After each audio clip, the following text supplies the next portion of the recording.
میرا سوال ہے حضور کہ حضرت مسیح موعود علیہ السلام نے فرمایا کہ میں سیاسی اقتدار کے لیے نہیں آیا، اور خلافت کی برکت سے جماعت میں ایک بے مثال روحانی اور اسٹرکچرل وحدت قائم ہے، جبکہ دوسرے لوگ امام مہدی کے انتظار میں، سیاسی اقتدار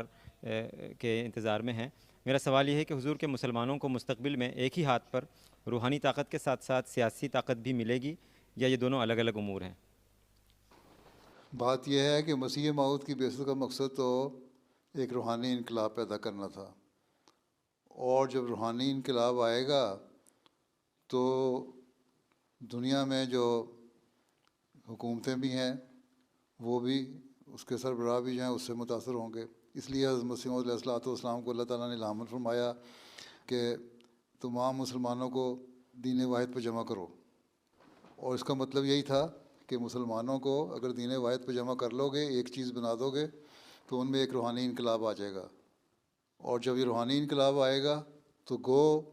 دنیاوی حکومتیں ہر ایک کے پاس علیحدہ رہیں، تب بھی اس روحانی انقلاب کی وجہ سے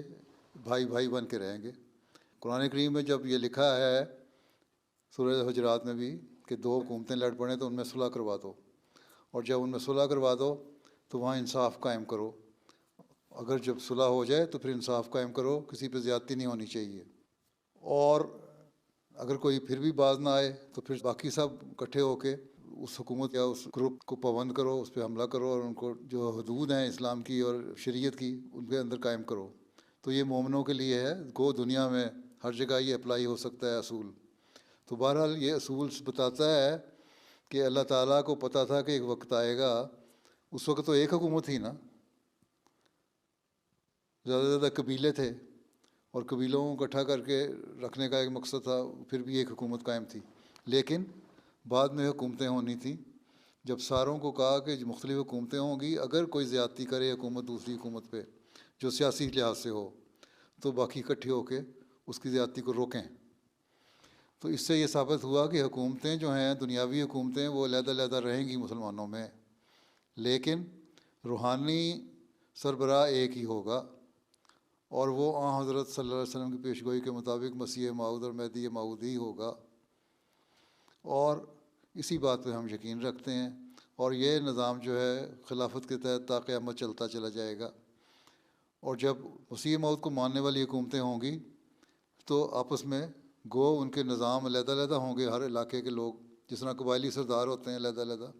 قوموں کے بھی سردار ہوں گے، حکومتیں ہوں گی علیحدہ علیحدہ، لیکن آپس میں پیار محبت اور بھائی چارہ ہوگا، لڑائیاں اور فساد نہیں ہوگا۔ اور اگر ہوگا تو جیسا کہ میں نے بتایا، اللہ تعالیٰ نے اس کا قرآن شریف میں حل بھی بتا دیا کس طرح تم نے حل کرنا ہے۔ تو دوسرے مسلمان جو ہیں وہ بشک مہدی کے انتظار میں رہے ہیں، انہوں نے تو ایک خونی مہدی بنایا ہوا ہے جو تلوار سے سب کچھ کرے گا۔ تلوار سے کیا کرنا ہے؟ مسلمانوں کے پاس تو ابھی طاقت بھی نہیں ہے، اگر تو اسلحہ خریدنا چاہتے ہیں تو غیروں سے مانگتے ہیں، لڑائی کرنے جاتے ہیں بڑی حکومتوں کی نظر میں دیکھتے ہیں۔ آج کل اسرائیل اور حماس کی لڑائی ہو رہی ہے تو وہاں ظلم کر رہا ہے اسرائیل، مسلمان تو اکٹھے ہو کے اپنے مخلصینوں کو نہیں بچا سک رہے، اس لیے اکٹھے نہیں ہوتے، اسی انتظار میں بیٹھے ہیں کہ مہدی آئے گا تو کرے گا۔ وہ مہدی آئے گا جس کے آنسر نے فرمایا کہ وہ امن قائم کرنے والا ہوگا، اور مسیح اور مہدی ایک ہی ہوں گے، دو شخصیتیں نہیں ہوں گی، اور جب وہ ایک ہوگا تو وہ دین کو بھی پھیلائے گا اور امن بھی قائم کرے گا،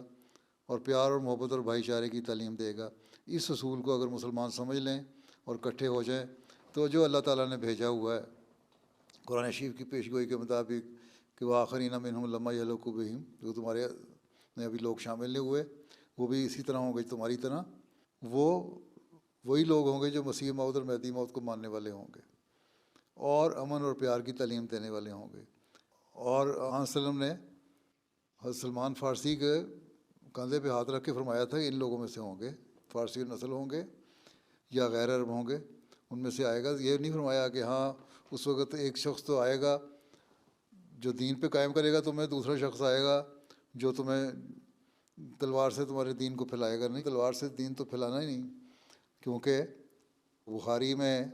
حدیث ہے بڑی واضح کہ جو مسیح موعود کا زمانہ آئے گا وہ یضع الحرب کرے گا، جنگوں کا خاتمہ کرے گا۔ جب وہ جنگوں کا خاتمہ کرے گا تو ظاہر ہے کہ پھر یہ فساد والی بات تو رہی نہیں، اور دعاؤں سے مسئلہ حل ہوگا۔ اس لیے اگر دوسرے مسلمان ہیں تو ان کی سمجھ کی کمی ہے، اور جن جن کو سمجھ آتی جاتی ہے وہ اسلام اور احمدیت کو قبول کرتے چلے جاتے ہیں، جس طرح آپ لوگوں نے قبول کیا۔ آپ کے دماغ میں بات سمجھ آ گئی نا کہ مسیح اور مہدی ایک بات ہے، تو آپ نے اس کو قبول کر لیا۔ اسی طرح اس پیغام کو آپ نے سمجھا اور قبول کیا تو اس کو دوسروں کو بھی سمجھائیں اور پھیلائیں، تاکہ جس طرح آپ کی یہ خواہش ہے کہ مسجد بھر جائے، اس طرح کی ایک مسجد نہیں بلکہ آپ کے ملک میں اس طرح کی کئی مسجدیں بن جائیں اور بڑھتی چلی جائیں۔ اور یہ وہ آپ کا کام ہے کہ اس کی تبلیغ کرنا اور اس کام کو پھیلانا اور اس پیغام کو پھیلانا اور حقیقی اسلام کو دنیا میں قائم کرنا اور اپنے ملک میں قائم کرنا۔ ٹھیک؟ جزاکم اللہ۔